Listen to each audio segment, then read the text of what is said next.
Hello दोस्तों, स्वागत है आपका अपने यूट्यूब चैनल में।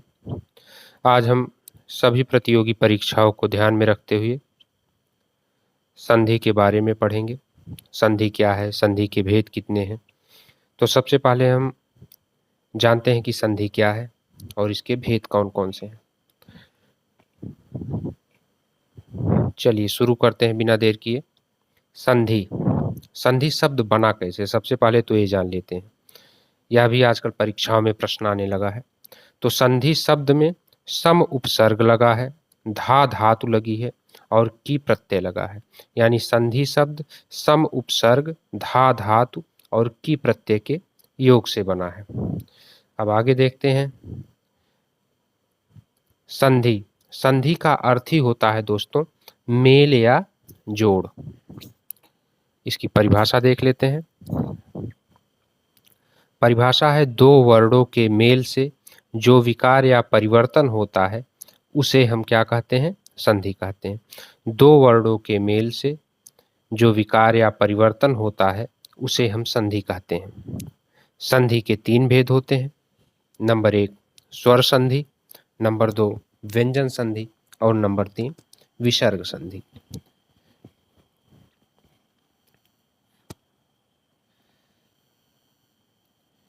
आज हम इस वीडियो में पूरी की पूरी स्वर संधि और उसके भेद के बारे में पढ़ेंगे।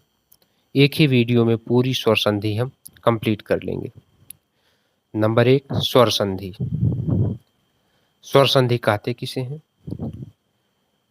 दो स्वरों के मेल से जो विकार या परिवर्तन होता है उसे ही हम क्या कहते हैं, स्वर संधि कहते हैं। हम छोटी छोटी बातों को ध्यान नहीं रखते और सिंपल सा प्रश्न पूछ लेता है कि स्वर संधि किसे कहते हैं, या दे करके पूछ लेगा कि दो स्वरों के मेल से जो विकार होता है उसे क्या कहते हैं। दो स्वरों के मेल से जो विकार होता है उसे क्या कहते हैं, तो आंसर होगा स्वर संधि। स्वर संधि के भेद कितने हैं? 5 भेद हैं।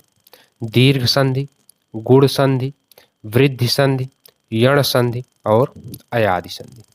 चलिए एक एक करके हम सारी संधि पढ़ते हैं और स्वर संधि को इसी वीडियो में समाप्त करते हैं। हम ट्रिक के साथ पढ़ेंगे।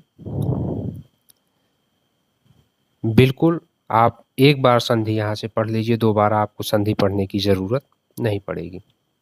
नंबर 1 दीर्घ संधि। इसका सूत्र है अकः सवर्णे दीर्घ। अकः सवर्णे दीर्घ, जिसमें अक एक प्रत्याहार है और इसमें 5 वर्ण आते हैं। आपसे कोई पूछे अक क्या है, तो अक एक प्रत्याहार है और इसमें 5 वर्ण आते हैं। कौन कौन से? अ, ई, उ, री, री। री संस्कृत में यूज होता है, हिंदी में यूज नहीं होता, लेकिन फिर भी इसके बारे में हम जानेंगे। और इस संधि को पहचानने की ट्रिक क्या है कि शब्दों के बीच में दीर्घ आ, दीर्घ ई, दीर्घ उ और दीर्घ री की मात्रा दिखेगी। लेकिन यहाँ ये जानना है कि हिंदी में दीर्घ री नहीं होता है। हिंदी में सिंपल सा आपको एक ही मात्रा ऐसे दिखेगी और संस्कृत में इसको डबल करके ऐसे लिख देता है, ठीक ना। तो इसमें कंफ्यूज हमको नहीं होना है। तो ट्रिक क्या याद रखनी है कि जहाँ पर बड़ा आ दिखे, बड़ी ई दिखे, बड़ा उ दिखे और री की मात्रा दिखे, वहाँ पर संधि कौन सी होगी? दीर्घ संधि होगी। इसकी परिभाषा देख लेते हैं। ह्रस्व या दीर्घ अ, ई, उ, री के बाद ह्रस्व या दीर्घ आ, ई, उ, री आए तो दोनों मिलकर दीर्घ आ, ई, उ, री हो जाते हैं। यहाँ पर देखिए, री को लेके बिल्कुल कंफ्यूजन मत पालिएगा। री को बिल्कुल कंफ्यूज नहीं होना है इसको लेकर के। तो क्या कहा गया? री वर्ण का दीर्घ नहीं होता, इसलिए इसका सवर्णी री माना गया है। यानी जैसे अ और आ मिल करके बड़ा आ हो जाते हैं, वैसे री और ली मिल करके री ही होगा, री नहीं होगा, क्योंकि संस्कृत में कहा गया कि री का कोई दीर्घ वर्ण नहीं होता है, इसलिए री अगर री से मिलता है तो वह री ही बन जाएगा। ठीक ना। इसका एक बहुत ही प्रसिद्ध उदाहरण है, यहीं पर हम समझ लेते हैं, आगे चलने की जरूरत नहीं ताकि आपको कंफ्यूजन ना हो। एक ही उदाहरण आज तक हमको मिला है, वह उदाहरण है होत्रिकार। होत्रिकार यही उदाहरण है, होत्रिकार यह उदाहरण है। यही ज्यादातर पूछा भी गया और संस्कृत में पूछा गया है। ये क्यों सवर्णी कहा गया यहीं पर देख लेते हैं। इसलिए सवर्णी कहा गया, इसका संधि विच्छेद दो तरीके से हो सकता है। इसका संधि विच्छेद दो तरीके से हो सकता है, चाहे होत्री जोड़ रीकार कहे, चाहे होत्री जोड़ रीकार कहे, तब भी क्या होगा, होत्रिकार होगा। और चाहे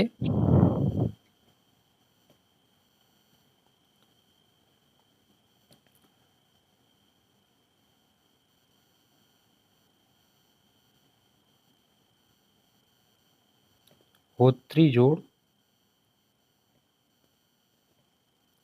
लीकार कहे, तब भी क्या बनेगा, होत्रिकार ही बनेगा, क्योंकि संस्कृत में कहा गया री और ली आपस में सवर्णी हैं। इसीलिए यहाँ पर दोस्तों होत्री प्लस लीकार हो या होत्री प्लस रीकार हो, दोनों मिलकर के क्या बनेगा, होत्रिकार, दोनों मिलकर होत्रिकार ही बनेगा। ठीक ना।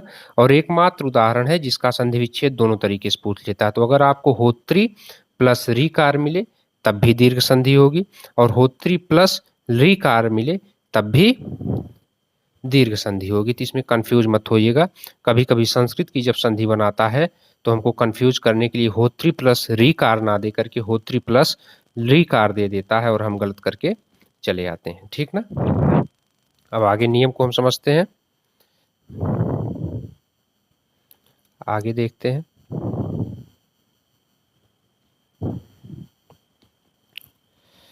जो परिभाषा हमने पढ़ा था कि ह्रस्व या दीर्घ अ ई ऊरी के बाद ह्रस्व या दीर्घ अ ई ऊरी आते हैं तो दोनों मिलकर के दीर्घ आ ई ऊरी हो जाते हैं।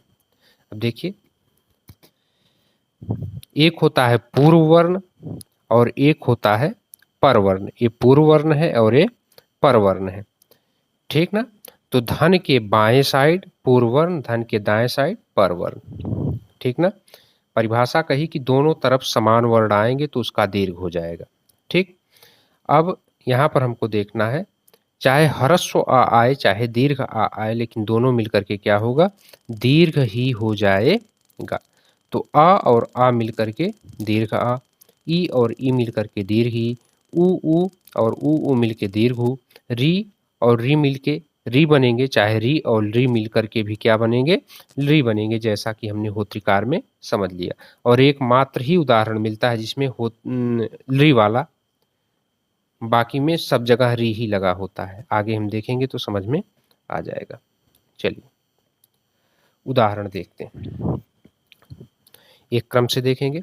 सबसे पहले हम देख लेते हैं आ वाला उदाहरण। हमने शब्द लिया वाचनालय। ठीक ना, वाचनालय।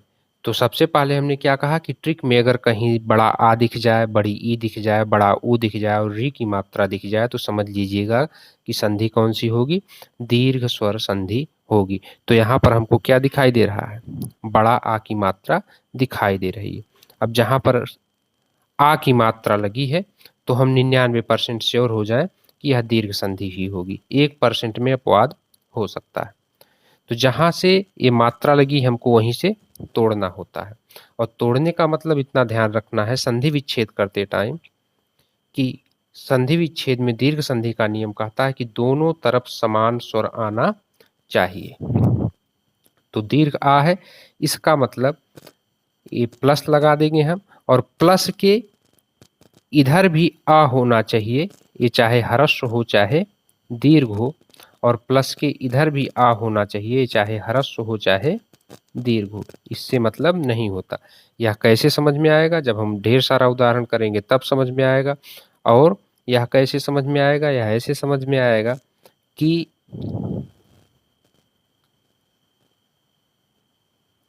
जब भी हम विच्छेद करेंगे तो दोनों तरफ सार्थक शब्द आने चाहिए। तो यहाँ पर वाचनालय में हमने क्या देखा? वाचनालय में वाचन प्लस आलय इसका संधि विच्छेद होगा। अब देखिए, एक तरफ तो हमको आ पूरा का पूरा दिख रहा है और दूसरे तरफ वाला आ जो होता है वह व्यंजन में छुपा होता है, ना में छुपा है। जब यहाँ पर हमने ना में हलंत लगाया तो यहाँ से आ बाहर आ गया, यहाँ पे आपको लिखा हुआ मिल जाएगा, ठीक ना। वाचन प्लस आलय इसका संधि विच्छेद हो गया। अब यह हुआ कैसे? नीचे हमने समझाया है। वाचन में आ लगा हुआ है, ह्रस्व आ है, और प्लस आलय, दोनों आ मिल करके क्या बन गए? दीर्घ आ बन गए। और जब दीर्घ आ बन गए तो आ जब ना से जाकर के मिला तो क्या बन गया? वाचनालय, ठीक ना। ऐसे ही यहाँ पर हम देखते हैं आगे, गौरीश। अब यहाँ पर बड़ी ई की मात्रा दिखी, इसका मतलब धन के बाएं साइड भी ई होना चाहिए, धन के दाएं साइड भी ई होना चाहिए। तो हमने विच्छेद किया, दोनों तरफ सार्थक शब्द गौरी प्लस ईश। अब गौरी का ई और इधर का ई दोनों मिलकर के क्या बन गए? बड़ी ई, और शब्द क्या बन गया? गौरीश, ठीक। ऐसे ही गुरुपदेश, बड़ा ऊ की मात्रा लगी है, दीर्घ ऊ लगा दिखा, तो प्लस के इस साइड भी ऊ आना चाहिए, प्लस के उस साइड भी ऊ आना चाहिए। अब ह्रस्व आएगा कि दीर्घ आएगा, ये आप जब आपके सामने ऑप्शन आएगा तो आप ऑटोमेटिक समझ जाइएगा कि सार्थक शब्द कौन सा है। तो शब्द क्या बना? गुरु प्लस उपदेश। अब गुरु का ह्रस्व ऊ और उपदेश का ह्रस्व ऊ दोनों मिलकर के क्या बन गए? दीर्घ ऊ, और शब्द क्या बन गया? गुरुपदेश। आगे देखते हैं, मातृ प्लस ऋण बराबर मातृण। अब इधर का री और इधर का री दोनों री मिलकर के क्या बन गया? मातृण, ठीक ना। दोनों मिलकर के मातृण बन गया। अब इसमें हिंदी में सीधे सीधे ऐसे लिखा रहता और संस्कृत में क्या करता है कि इसको कहता है कि दीर्घ री होना चाहिए, तो वो मातृण ऐसे लिखेगा, ठीक ना। री की मात्रा डबल कर देता है, लेकिन हिंदी में आपको एक ही री लिखी हुई मिलेगी, ठीक ना। तो जब री की मात्रा लगी हुई मिली तो धन के बाएं भी री और धन के दाएं भी री, तो ता में लगा हुआ री की मात्रा और ए वाली री मिल करके री बन गई, और शब्द क्या बन गया? मातृण, मातृ प्लस ऋण।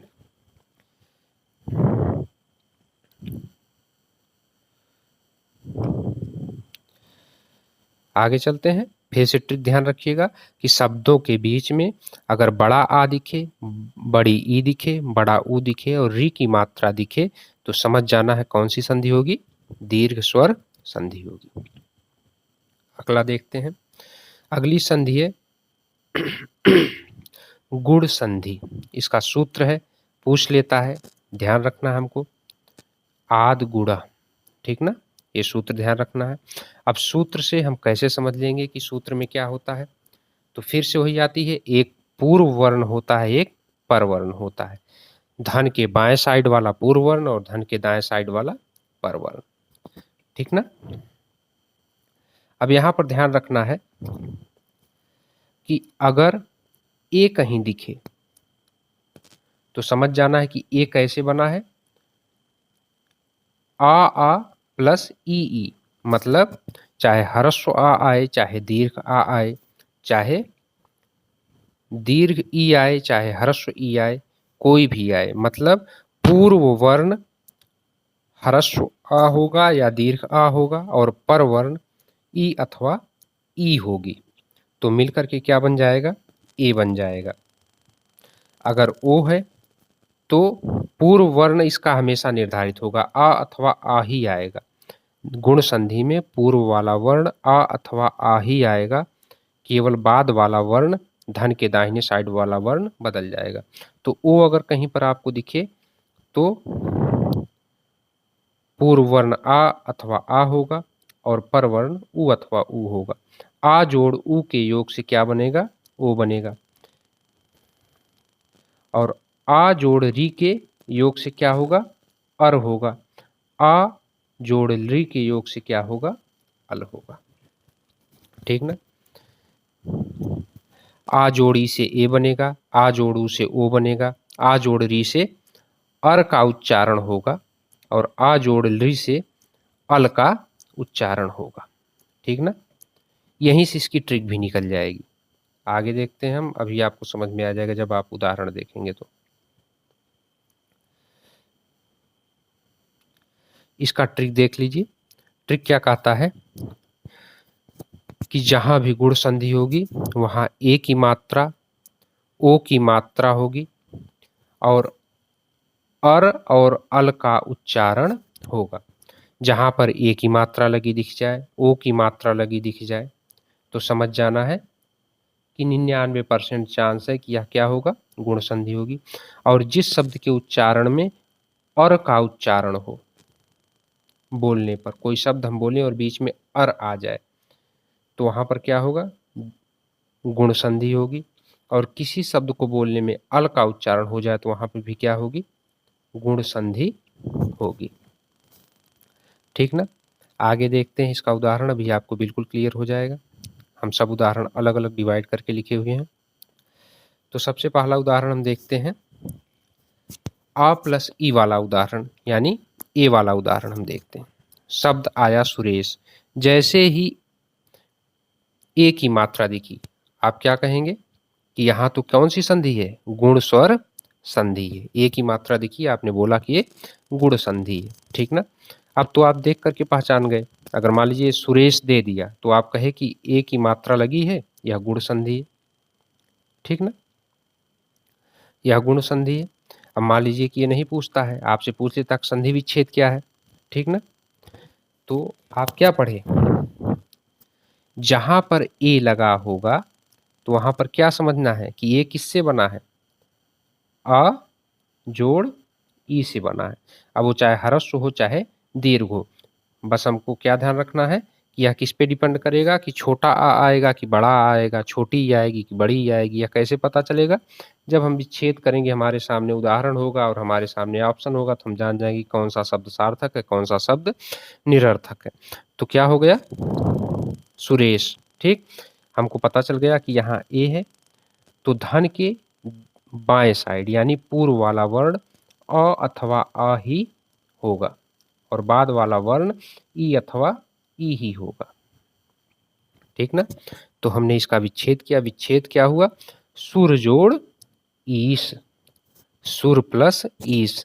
अब यहाँ पर देखिए, सुर में क्या छुपा हुआ है? आ छुपा हुआ है और ईस में क्या छुपा है? बड़ी ई छुपी है। अब आ और ई मिलकर के क्या बन गया?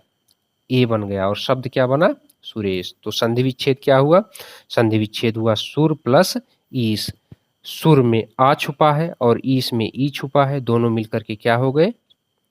ए बन गए और शब्द क्या बन गया? सुरेश। आगे देखते हैं, शब्द आ गया महोत्सव। अब यहाँ पर हमको किस चीज की मात्रा दिख रही है? ओ की मात्रा दिख रही है। तो हम क्या समझ गए कि पूर्व वाला वर्ण तो आ अथवा आ होगा जब ओ की मात्रा लगी है और बाद वाला वर्ण उ अथवा उ होगा। तो जब विच्छेद करेंगे जान जाएंगे कौन सा शब्द सार्थक है, कौन सा निरर्थक है। और हमको क्या रखना होता है? हमेशा सार्थक रखना होता है, जो शब्द सार्थक हो। ठीक ना? तो महोत्सव, संधि विच्छेद क्या होगा? महाजोड़ उत्सव। अब महा में क्या लगा है? आ लगा है। महा का आ और उत्सव का उ मिल करके क्या बन गए? ओ बन गया और शब्द क्या बन गया? महोत्सव। दो ट्रिक कंप्लीट हुई। ए की मात्रा दिखी तो भी गुण संधि, ओ की मात्रा दिखी तो भी गुण संधि। ठीक ना? आगे वाला देखते हैं।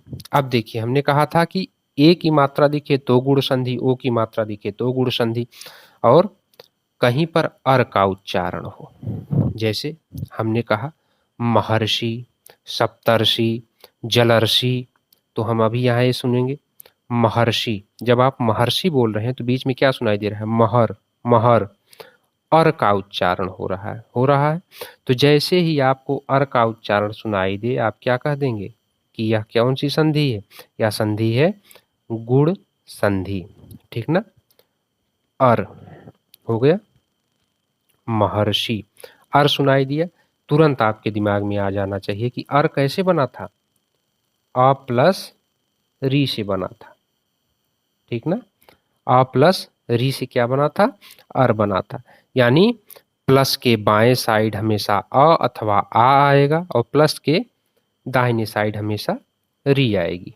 ठीक ना? पूर्व वर्ण आ अथवा आ होगा, पर वर्ण री होगा। ठीक, तो संधि विच्छेद हम करेंगे। अब पहली बार तो हम पहचान गए कि जहां पर अर का उच्चारण होगा, महर्षि, अर आ गया तो हम क्या कह दिए कि इसमें गुण संधि होगी। अब विच्छेद जब करेंगे तो प्लस के बाएं साइड आ आएगा, चाहे ह्रस्व होगा चाहे दीर्घ होगा। ठीक, अब हमने विच्छेद किया तो क्या है?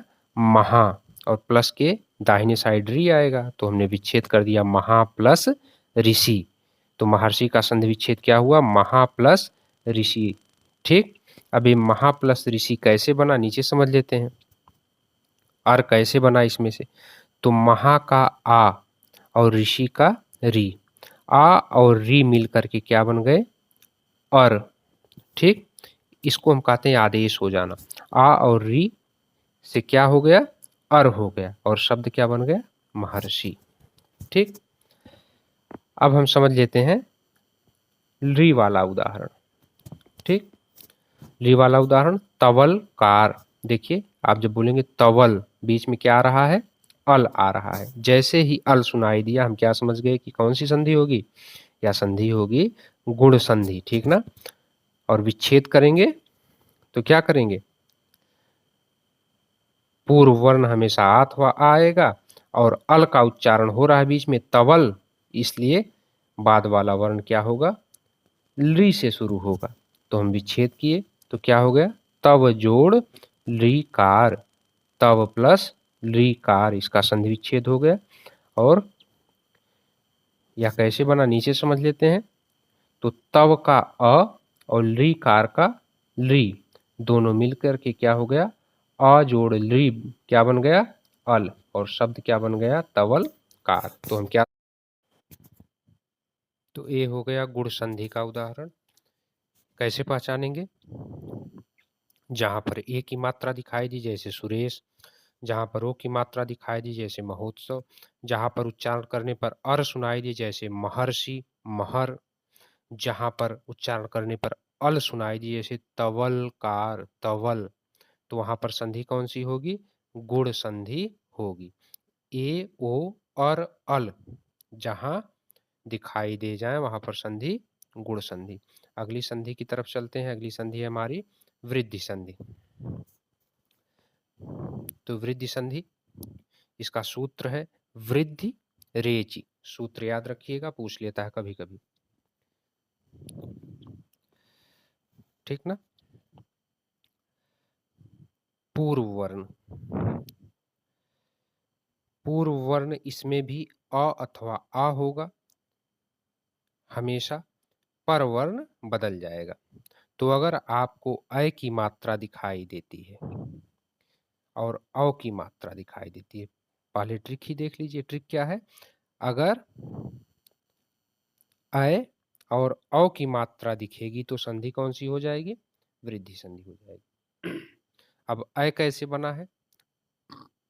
पूर्व वर्ण आ अथवा आ आए और पर वर्ण ए अथवा अ आए तो दोनों मिलकर के क्या हो जाएगा? अ हो जाएगा। आ जोड़ ए अथवा आ जोड़ अ मिल करके क्या होंगे? अ हो जाएंगे। वैसे ही अगर औ की मात्रा दिखाई देती है तो आ जोड़ ओ अथवा आ जोड़ औ दोनों मिल करके क्या हो जाएंगे? औ हो जाएंगे। तो आ और ए अथवा अ के योग से अ बनेगा, आ जोड़ ओ अथवा औ के योग से औ बनेगा। तो ट्रिक इसकी यही बन गई। अ और औ की मात्रा जहां भी दिखेगी वहां संधि क्या होगी? वृद्धि संधि होगी। कैसे? गुण में एक चोटी, वृद्धि में दो चोटी, एक मात्रा की वृद्धि हो गई। जहां पर एक मात्रा अधिक दिखेगी वहां पर संधि क्या हो जाएगी? वृद्धि हो जाएगी। ठीक ना? वृद्धि संधि के उदाहरण बहुत आसान है। जहां अ की मात्रा दिख जाए वहां वृद्धि, जहां औ की मात्रा दिख जाए वहां वृद्धि। ठीक ना? तो हमने शब्द लिया तथैव, मात्रा किसकी दिखी? अ की मात्रा दिखी। जैसे ही अ की मात्रा दिखी,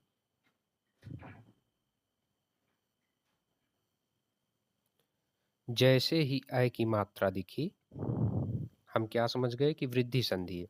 और अ बना कैसे है? आ जोड़ ए अथवा आ जोड़ अ के योग से बना है। तो जब हम विच्छेद करेंगे तो देख लेंगे कि सार्थक शब्द क्या आ रहा है। यानी धन के बाएं साइड पूर्व वर्ण हमेशा आ अथवा आ आएगा और पर वर्ण चाहे ए आएगा चाहे अ आएगा। तो हमने इसका विच्छेद किया तो संधि विच्छेद क्या हुआ? तथा जोड़ एव। ठीक ना? ये देखिए फुलफिल कर रहा है जो इसकी क्राइटेरिया है, तथा जोड़ एव। तथा का आ और एव का ए, आ और ए मिल करके क्या बन गए? अय, और शब्द क्या बन गया? तथैव। ठीक ना? अगला देख लेते हैं महौषधि। हमको कौन सी मात्रा दिखी? औ की मात्रा दिखी। हमने क्या कहा?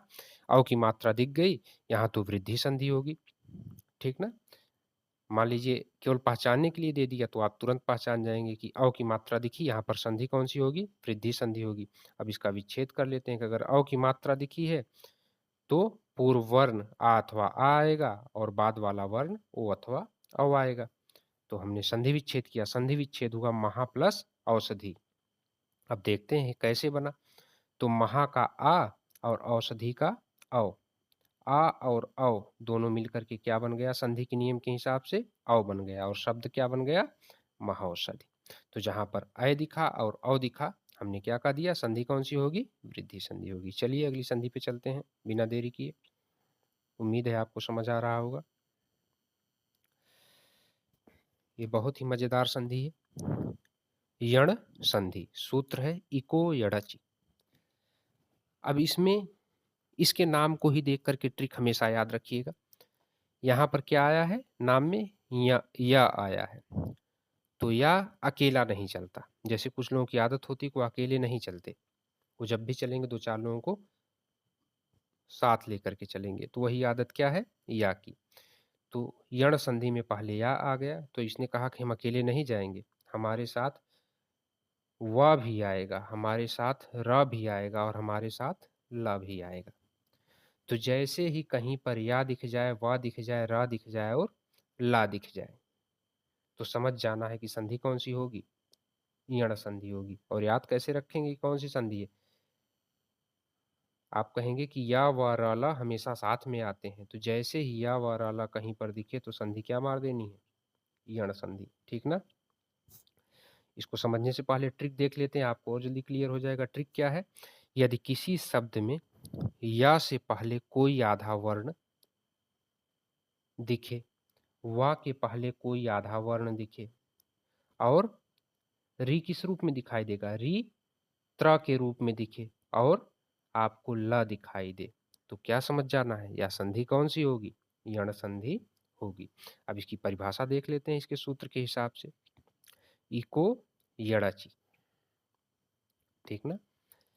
यदि ह्रस्व या दीर्घ ई, उ, री के बाद कोई भी असमान स्वर, कोई भी असमान स्वर आए तो,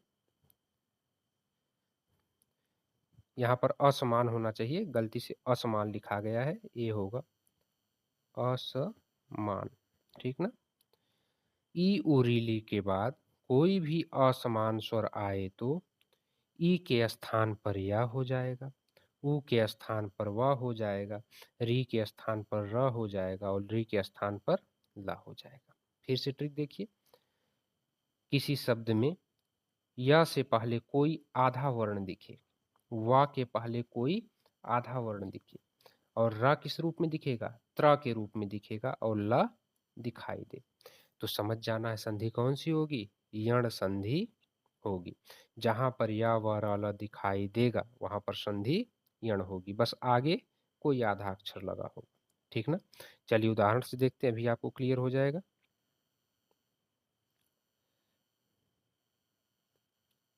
यण संधि का उदाहरण, तो सबसे पहले हम या वाला उदाहरण देखते हैं। ठीक ना?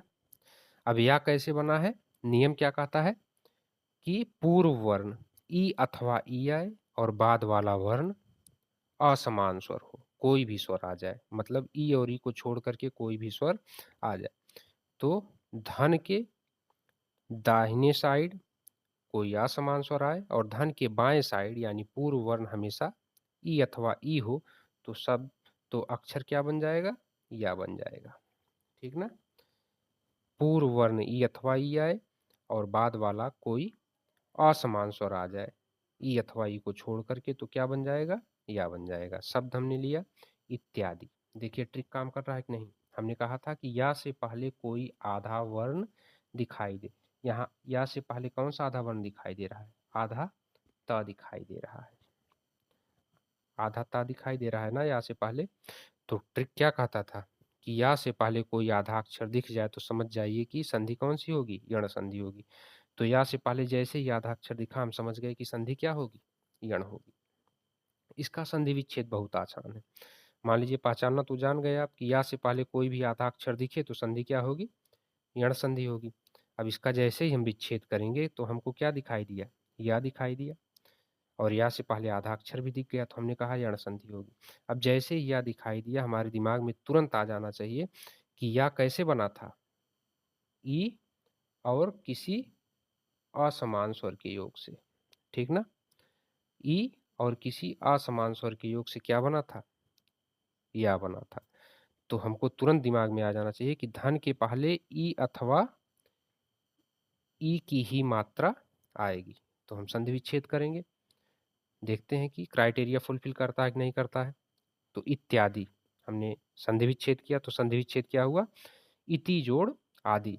अब आगे समझ लेते हैं क्राइटेरिया फुलफिल हो रही कि नहीं हो रही। देखिए इति प्लस आदि, अब इति का ई और आदि का आ। अब नियम क्या कहता है कि ई के बाद कोई असमान स्वर आएगा तो वह ई या में बदल जाएगा। ठीक ना? तो देखिए ई के बाद क्या आ गया, आ गया, तो नियम के हिसाब से ई के स्थान पर क्या हो गया, या हो गया। देखिए यहाँ पर लिखा भी है ई के बाद कोई भी स्वर आएगा तो ई किस में बदल जाएगा, या में बदल जाएगा। अब देखिए ई तो हो गया और ई या में बदल गया, या हो गया प्लस आदि हो गया। अब बताइए ए वाला या जब आ में जाकर के मिलेगा तो ये क्या बन जाएगा, पूरा का पूरा या बन जाएगा, बन जाएगा ना। और यह वाला ता आधा है तो ता किस पे जाके लग जाएगा, या पे लग जाएगा। तो शब्द क्या बन गया, इत्यादि। उम्मीद है कि आप समझ गए होंगे, अगले उदाहरण से और क्लियर हो जाएगा।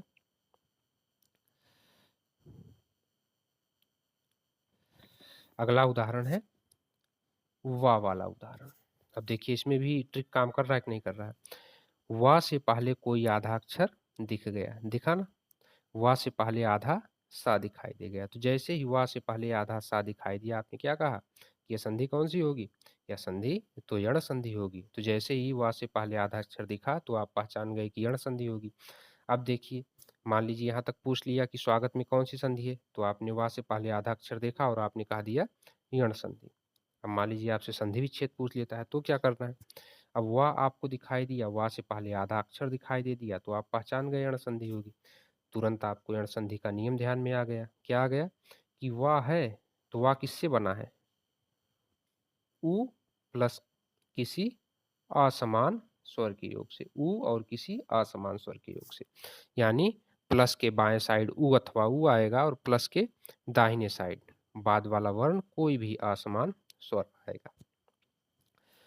तो इसका विच्छेद करने का सबसे आसान तरीका है, जहां से ये आधा अक्षर आपको दिखाई देता है वहीं से विच्छेद हो जाता है, वहीं से इसका संधि विच्छेद हो जाता है। तो यहाँ पर स्वागत दिखाई दिया, आपने पहचान लिया संधि है, यण संधि।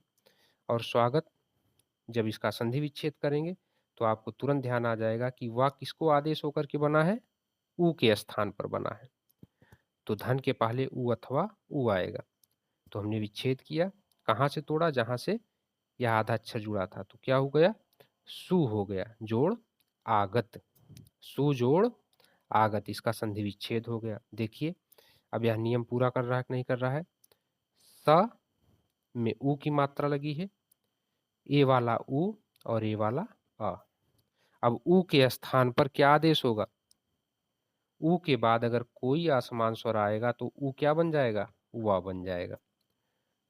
तो उ के बाद आ रहा है, असमान स्वर आ गया तो यह उ क्या बन गया? वा बन गया, ठीक ना। और इधर आगत लिखा है, तो वा आगत में जाकर जब मिला तो क्या बन गया? वागत बन गया। और सा क्या है? आधा है, तो शब्द क्या बन गया? स्वागत बन गया, ठीक ना। समझ में आ रहा है ना? आगे देखते हैं यण संधि के और दो उदाहरण, एक रा वाला और एक ला वाला। अब रा वाला उदाहरण समझना आसान होगा आपके लिए। शब्द हमने लिया धात्रंश, देखिएगा ट्रिक फुलफिल कर रहा है ना। हमने क्या कहा था? रा किस रूप में दिखाई देगा? हमेशा त्रा के रूप में दिखाई देगा। तो या वाला हमने देखा, या से पहले कोई आधा अक्षर आए तो भी अण संधि, वा से पहले कोई आधा अक्षर आए तो भी अण संधि, और अगर आपको कहीं पर त्र दिखाई दे जाए तो भी क्या होगा? यण संधि होगा। पहचानना आसान है। आपने देखा यहाँ पर त्र दिखाई दे दिया, आप क्या कहे कि यण संधि होगी, ठीक ना। अब त्र दिखाई दे दिया तो त्र कैसे बना है? री के बाद आदेश होकर के बना है, ठीक ना। री के बाद क्या हुआ है? आदेश होकर के बना है। जैसे धात्रंश, तो जैसे ही आपको त्रा दिखाई दिया आपने क्या समझा कि यह री के स्थान पर रा हुआ है, ठीक ना। त्रा दिखाई दिया तो आप क्या समझ गए कि री के स्थान पर रा हुआ है, यानी प्लस के बाएं साइड पूर्व वाला वर्ण में कौन सी मात्रा लगी आएगी? री की मात्रा, ठीक ना। और बाद वाले में कोई भी असमान स्वर। तो हमने क्या इसका संधि विच्छेद किया? धात्री प्लस अंश। देखते हैं पूरा कर रहा है नियम की नहीं। धात्री, ता में से री निकाल लिए और अंश आ गया, तो री के बाद असमान स्वर आ गया तो री के स्थान पर क्या हो गया? रा हो गया।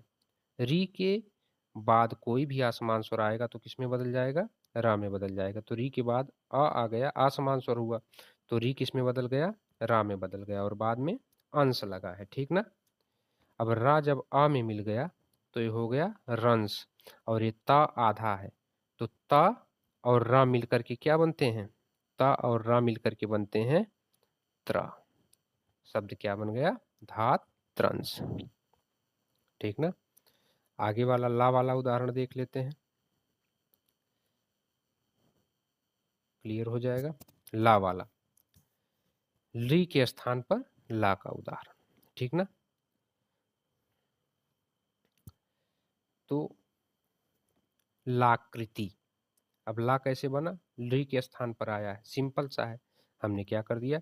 ली प्लस आकृति, ली के स्थान पर ला हो गया और आकृति, शब्द क्या बन गया? लाकृति। तो कहीं पर या के पहले कोई आधा अक्षर दिखाई दे, वा के पहले कोई आधा अक्षर दिखाई दे, त्र दिखाई दे और ला दिखाई दे, तो शब्द क्या होगा? सॉरी, संधि क्या होगी? यण संधि होगी, ठीक ना। अगली संधि की तरफ बढ़ते हैं, और स्वर संधि की आखिरी संधि है अयादि संधि, ठीक ना। अयादि संधि, इसका सूत्र है एचो अयवायाव। देखिए इसी में सीधे सीधे लिखा है एचो अयवायाव, जहां पर अय सुनाई दे, अव सुनाई दे, आय सुनाई दे, आव सुनाई दे, वहां पर संधि कौन सी हो जाएगी? अयादि। यही इसकी ट्रिक है। जहां पर अय का उच्चारण सुनाई दे, अव सुनाई दे, आय सुनाई दे, आव सुनाई दे, वहां पर क्या होगा? अयादि संधि होगी, ठीक ना। परिभाषा क्या है? यदि ए, ओ, अय, औ के बाद कोई भी स्वर आए तो ए के स्थान पर अय हो जाएगा, ओ के स्थान पर अव हो जाएगा, अय के स्थान पर आय हो जाएगा और औ के स्थान पर आव हो जाएगा। आपको क्या ध्यान रखना है? बस अय, अव, आय, आव, इतना ही ध्यान रखना है। अगर किसी उदाहरण में आपको अय सुनाई दिया तो समझ जाना है कि धन के पहले ए की मात्रा लगी होगी। अव सुनाई दे तो समझ जाना है धन के पहले ओ की मात्रा लगी होगी। आय सुनाई दे तो समझ जाना है धन के पहले अय की मात्रा लगी होगी। और आव सुनाई दे तो समझ जाना है धन के पहले अव की मात्रा लगी होगी। इतना ध्यान रखना है। आगे बढ़ते हैं, उदाहरण से क्लियर हो जाएगा।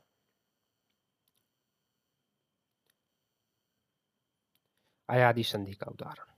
सबसे पहले हम अय वाला उदाहरण देखते हैं। तो अय किससे बना है?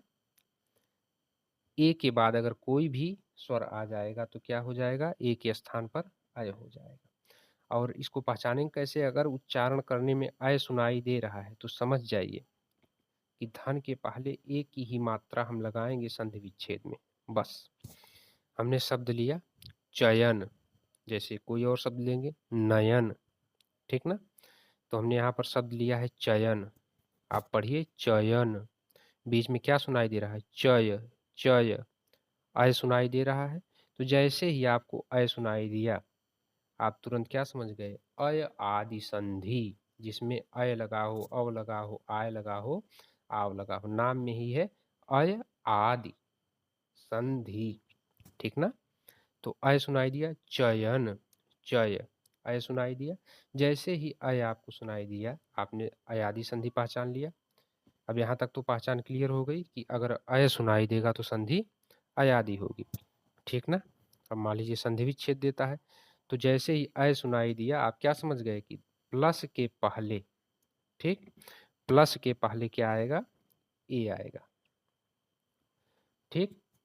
और जहां पर अय, आय, अव, आव का उच्चारण हो वहीं से तोड़ देना है। जैसे चयन, चय, च और या के बीच में अय आ रहा है तो अय जहां सुनाई दिया वहीं से तोड़ देना है। चयन, चय, अय सुनाई दिया, प्लस के पहले कौन सी मात्रा लगी? ए की, ठीक।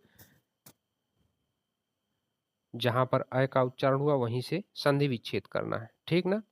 तो अय च और या के बीच में सुनाई दिया इसलिए हमने यहीं से तोड़ा। और इतना ध्यान रखा कि अय आ रहा है इसलिए प्लस के पहले ए की मात्रा लगी होगी। तो शब्द क्या बन गया? चे प्लस अन। इसका संधि विच्छेद हुआ चे प्लस अन। देखिए कैसे हुआ है संधि विच्छेद, तो चे प्लस अन हो गया, आप मार देंगे, लेकिन चे प्लस अन कैसे हुआ समझने के लिए समझ लेते हैं।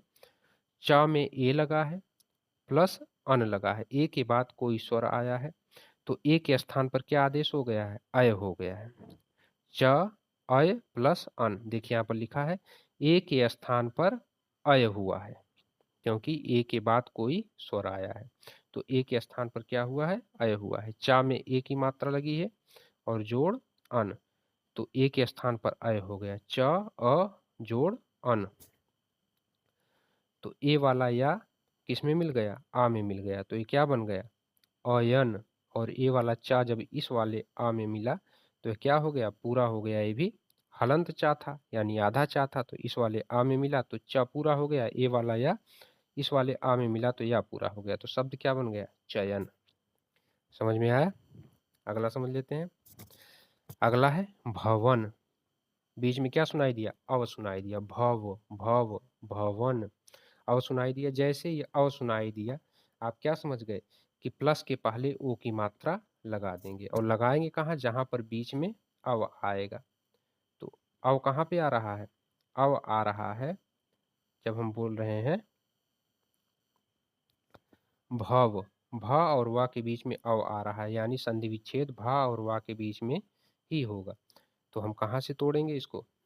हम तोड़ देंगे भवन, अव आ गया तो प्लस के पहले वो की मात्रा लगा देंगे। और भा और वा के बीच में आ रहा है अव, इसलिए भा और वा के बीच से ही संधि विच्छेद होगा। तो संधि विच्छेद क्या होगा?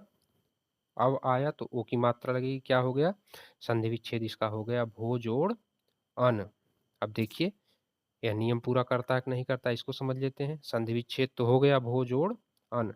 अब भा का ओ और इसके बाद कोई स्वर आ गया, आ गया, तो क्या हो गया? ओ के स्थान पर अव आदेश हो गया, ठीक ना?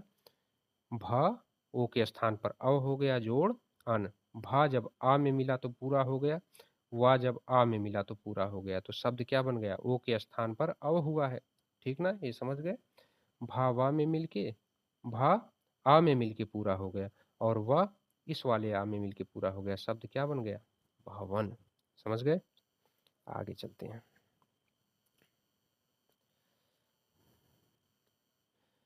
दो उदाहरण और है। आय वाला उदाहरण। तो जैसे ही आय आपको दिखे, बोलने पर आय का उच्चारण हो, समझ जाना है कि प्लस के पहले क्या आएगा, आय आएगा। हमने पढ़ा गायक, गाय, गाय, आय आ गया। तो आय आ गया तो तुरंत हमारे दिमाग में आ गया कि प्लस के पहले अय की मात्रा लगा देनी है संधि विच्छेद करने में।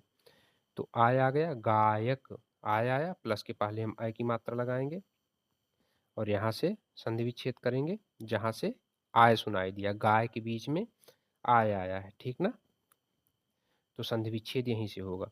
आय आ गया इसलिए अय की मात्रा लगा देंगे, तो संधि विच्छेद क्या हो गया, गय प्लस अक। अब गा का ए और अक, गा का अय प्लस अक, अय के स्थान पर क्या होगा, आय हो जाएगा। ठीक, ग आ में मिल गया तो क्या बन गया, गा, और या आ में मिल गया तो क्या बन गया, य को, शब्द क्या बन गया, गायक। अगला है आव वाला, जहां पर आव सुनाई दे वहां पर धन के पहले कौन सी मात्रा लगा देंगे, आव की। ठीक ना, अब तो इतना समझ में आ ही गया होगा। ठीक, हम पढ़ेंगे पावन, पाव, पाव, पाव, आव आ रहा है, पावन, और जहां पर आ सुनाई दे रहा है वहीं से हम इसका संधि विच्छेद करेंगे। पाव, आव सुनाई दिया, पाव, पा और वा के बीच में आव सुनाई दिया। ठीक ना, तो यहीं से हम संधि विच्छेद करेंगे। और चूंकि आव सुनाई दिया, जैसे ही हमको आ सुनाई दिया हम क्या समझ गए कि प्लस के पहले आव की मात्रा हमको लगा देनी है। ठीक ना, तो संधि विच्छेद क्या हो गया, पव प्लस अन। ठीक ना, देखिए नियम पूरा करता है कैसे, पा का अव और अन, अव के स्थान पर क्या हो गया, अव के स्थान पर आव आदेश हो जाएगा संधि के नियम के हिसाब से, प आव अन, प आ में मिल गया जाकर के क्या बन गया, पा, और व आ में मिल गया जाकर के तो क्या बन गया, वन, शब्द क्या बन गया, पावन। यहाँ पर हलंत छूट गया था, देख लीजिएगा, गा के नीचे हलंत लगा है। ठीक ना, जब इसमें से हम ए की मात्रा, अय की मात्रा निकालेंगे तो हलंत लग जाएगा, तभी तो बाद में मिल करके पूरा बनेगा। ठीक ना, तो अयादि संधि कैसे याद रखनी है, जहां पर अय सुनाई दे, अव सुनाई दे, आय सुनाई दे, आव सुनाई दे, वहां पर क्या होगा, अयादि संधि होगी। ठीक ना, जैसे नयन, अय सुनाई दिया तो प्लस के पहले ए की मात्रा। ठीक ना, पवन, अव सुनाई दिया तो प्लस के पहले ओ की मात्रा। गायक, आय सुनाई दिया तो प्लस के पहले अय की मात्रा। पावन, आ सुनाई दिया तो प्लस के पहले अव की मात्रा। अय, आय, अव, आव, जहां भी सुनाई दे उच्चारण करने में वहां पर संधि कौन सी होगी, अयादि संधि होगी। ठीक ना, उम्मीद है आपको वीडियो पसंद आया होगा। अगर पसंद आया हो तो लाइक, शेयर और सब्सक्राइब करना बिल्कुल ना भूलें। यह सभी प्रतियोगी परीक्षाओं में बिल्कुल काम करेगा, और एक बार आपने पढ़ लिया तो दोबारा आपको स्वर संधि पढ़ने की ज़रूरत नहीं पड़ेगी, ये मेरी गारंटी है। एक बार आप ध्यान से पढ़ लीजिए, स्वर संधि आजीवन गलत नहीं होगी। Thank you so much video देखने के लिए। अगर आपको पसंद आता है तो अपने दोस्तों को शेयर करना ना भूलें।